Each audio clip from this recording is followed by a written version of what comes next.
going to eventually live up to potential. That'll be a big day. So I want to thank everybody for being here. You're my friends. You're great leaders. You're great people.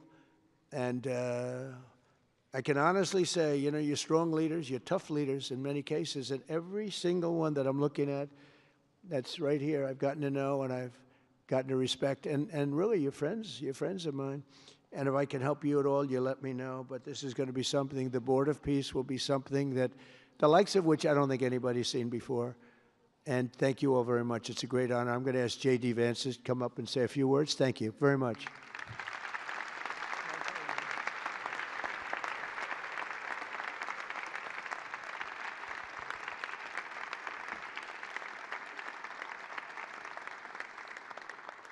Well, thank you, Mr. President, very much for your leadership, but also for the kind words about me personally. I knew exactly what I wanted to say, but then after the President said that I was so smart and that I didn't want to repeat our Congresswoman who froze for 20 seconds over in Munich, now I'm tempted, sir, just to freeze for 20 seconds and just stare at the cameras, and maybe they'll say nice things about me like they do about Congresswoman Cortez. But I have three very brief messages. First of all, to the President of the United States, but to the entire team, to Marco, to Steve, to Jared in particular, who've done such an incredible job.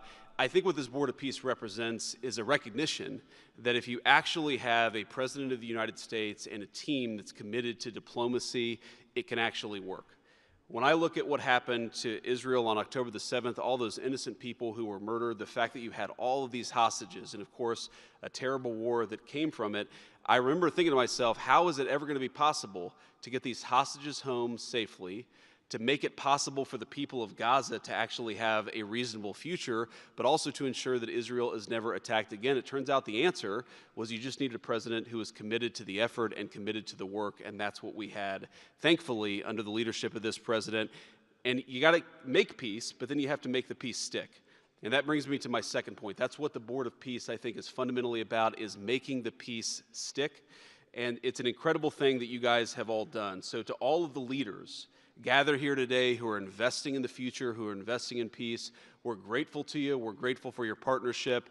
And in particular, I think to the President of Azerbaijan and the Prime Minister of Armenia, who I just saw last week, thank you all for making it possible and for showing what real leadership can accomplish. When you set aside weapons and killing and destruction and invest in your people and invest in prosperity, it can create great things. So thank you both for what you did. I think it showed great leadership.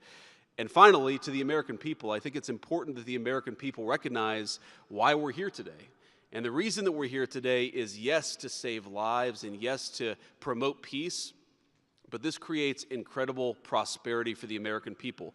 The countries represented here represent trillions of dollars of investment in the United States of America that would not have been possible without this president's leadership and advocacy for peace. The economies here represent millions of American jobs of people who are receiving products built in American factories and made by American workers would not be possible without a focus on peace. So, Mr. President,